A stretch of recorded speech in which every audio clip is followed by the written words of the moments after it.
હર હર મહાદેવ હર મિત્રો, આજે આપણે આવી ગયા છીએ ઉજ્જૈન નગરી એટલે કે મહાકાલ નગરી. અને મહાકાલ નગરીના ભર્તુહરિ રાજાની ગુફાએ આવી ગયા છીએ કે જે ભર્તહરિ ગુફા તરીકે ઓળખાય છે. તો મિત્રો, આજે હું તમને ગુફાના દર્શન કરાવીશ અને સાથે સાથે મારી પાસે જે કંઈ પણ માહિતી છે એ પણ એની જણાવીશ. તો મિત્રો, મારી સાથે મારા વિડીયોમાં બન્યા રહેજો. મારી ચેનલને લાઈક કરજો, શેર કરજો અને સબસ્ક્રાઈબ કરજો અને બેલ આઇકન દબાવવાનું ભૂલતા નહીં, જેથી કરીને કોઈ પણ નવા વિડીયો આવે તો સૌથી પહેલાં તમને નોટિફિકેશન મળી રહે.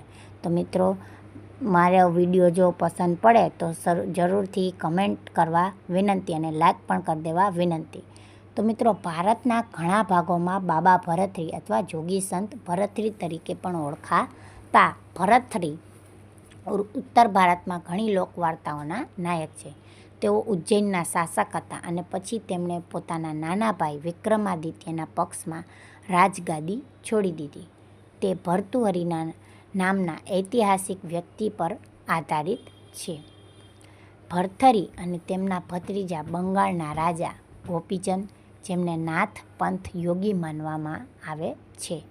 તેમની વાર્તાઓ રાજસ્થાન, પંજાબ, ગુજરાત, હરિયાણા, બિહાર, ઉત્તર પ્રદેશ, છત્તીસગઢ અને પશ્ચિમ બંગાળની ભારતીય લોકવાયકાઓમાં ભરપૂર છે.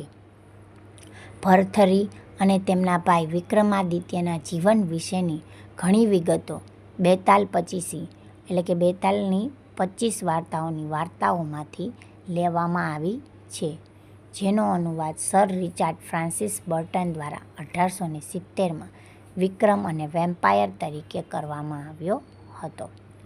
ભર્તુહરિ રાજા ગંધર્વસેનના મોટા પુત્ર હતા, જેમણે આકાશી દેવતા ઇન્દ્ર અને ધારાના રાજા પાસેથી ઉજ્જૈનનું રાજ્ય મેળવ્યું હતું. જ્યારે ભર્તુહરિ આધુનિક ઉજ્જૈનના રાજા હતા, ત્યારે એક બ્રાહ્મણ રહેતા હતા, જેમણે લાંબા તપસ્યાના પરિણામે સ્વર્ગીય ઈચ્છા આપનાર વૃક્ષ એટલે કે કલ્પવૃક્ષમાંથી અમરત્વનું ફળ મેળવ્યું હતું. જુઓ મિત્રો, આ છે ભર્તુહરિની ગુફા. આ એની ગુફાના તમને અત્યારે દર્શન થાય છે. તેમણે રાજા ભર્તુહરિને તે અર્પણ કરવાનું નક્કી કર્યું. રાજા ઈચ્છતા હતા કે તેમની પ્રિય રાણી પિંગળા અથવા અનંગસેના મહાકવિ કાલિદાસ મુજબ યુવાન રહે, અને તેથી તેમણે તેમને ફળ ભેટમાં આપ્યું. રાજા ભર્તુહરિની છેલ્લી અને સૌથી નાની પત્ની, જોકે રાણીનો સેનાપતિ મહિપાલ સાથે ગુપ્ત પ્રેમ સંબંધ હતો, તેણી ઈચ્છતી હતી કે તે અમર રહે અને મોહિત ફળ તેમને આપવામાં આવ્યું. તેમણે બદલામાં તે તેમની પ્રિય મુખ્ય રખાત લખાને આપ્યું. આખરે ફળ રાજા પાસે પાછું આવ્યું. વર્તુળ પૂર્ણ કર્યા પછી ફળે રાજા પ્રત્યેની બેવફાઈના ગેરફાયદાઓ જાહેર કરી. તેણે રાણીને બોલાવી અને તેનું શિરછેદ કરવાનો આદેશ આપ્યો અને પોતે ફળ ખાધું.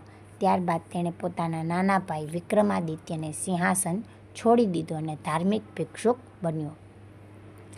પાછળથી તેઓ પટ્ટીનાથર ના શિષ્ય બન્યા, જેમણે પહેલાં રાજા ભર્તુહરિ સાથે સંસારી અને સંન્યાસી વિશે દલીલ કરી હતી.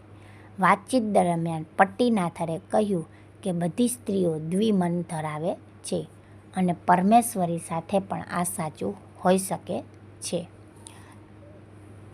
રાજાએ આ સમાચાર રાણી પિંગલાને આપ્યા અને તેમણે પટ્ટીનાથરને સજા કરવાનો અને કાલુમારમ, એક વૃક્ષ કે જેનો ઉપરનો ભાગ પેન્સિલની જેમ તીક્ષ્ણ અને આખું વૃક્ષ તેલથી રંગેલું હશે, જે વ્યક્તિને ટોચ પર બેસવાની મંજૂરી આપવામાં આવશે તે 2 ટુકડા થઈ જશે, માં બેસવાનો આદેશ આપ્યો.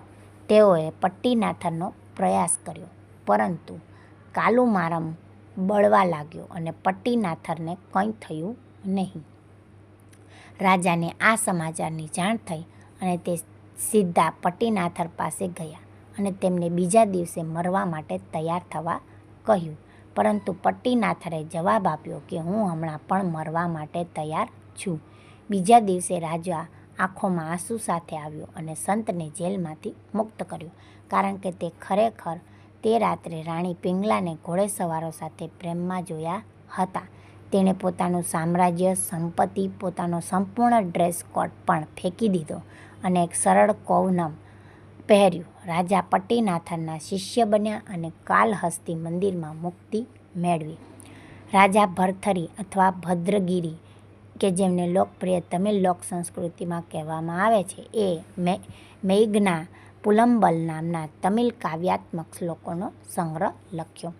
છત્તીસગઢના રાજા ભર્તુહરિના સ્મરણમાં છત્તીસગઢના વડલો દ્વારા ગવાયેલ એક ખૂબ જ પ્રખ્યાત ગીત છે. વાર્તા કહે છે કે રાણી પિંગલા અને રાજા ભર્તુહરિને પુત્ર નહોતો અને તેના પરિણામે રાણી ખૂબ જ દુઃખી હતી. એક દિવસ એક સંત તેમના મહેલના દરવાજા પર આવ્યા અને ભિક્ષા માંગી. જ્યારે રાણી પિંગલા તેને ભિક્ષા આપવા ગયા ત્યારે તેમણે કહ્યું, મને ખબર છે કે તમે દુઃખી છો અને હું તમારા માટે થોડું પવિત્ર પાણી લાવ્યો છું. જો તમે આ પાણી શ્રદ્ધાથી પીશો તો તમને 12 મહિનામાં પુત્ર થશે. રાણી પિંગલા પાસે પાણી હતું અને યોગીના વચન મુજબ 12 મહિના પછી તેમને પુત્ર થયો. રાજા ભર્તુહરિ અને રાણી પિંગલા સાથે જોડાયેલી એક બીજી ખૂબ જ રસપ્રદ વાર્તા પણ છે. એવું કહેવાય છે કે રાજા ભર્તુહરિ એક દિવસ શિકાર માટે નીકળ્યા હતા અને તેમણે એક સ્ત્રીને તેના પતિની ચિતામાં કૂદી પડતી જોઈ, કારણ કે તેનું દુઃખ તેને જીવવા દેતું ન હતું. રાજા ભર્તુહરિ દુઃખી થયા અને આ ઘટના તેમના મનમાં રહી. જ્યારે તેઓ પોતાના મહેલમાં પાછા ફર્યા ત્યારે તેમણે રાણી પિંગલાને આ વાર્તા કહી. પૂછ્યું કે શું તે પણ આવું કરશે? રાણી પિંગલાએ કહ્યું કે તે આ સમાચાર સાંભળીને જ મરી જશે અને અંતિમ સંસ્કાર સુધી તેના જીવિત રહેવાની કોઈ શક્યતા રહેશે નહીં. તો મિત્રો, મારી આ વિડીયો જો ગમ્યો હોય તો મારી ચેનલને લાઈક, શેર, સબસ્ક્રાઈબ જરૂરથી કરજો. ફરીથી મળીશું આપણે નવા વિડીયો સાથે. ત્યાં સુધી સૌને જય શ્રી કૃષ્ણ. આવજો. Tata, bye bye.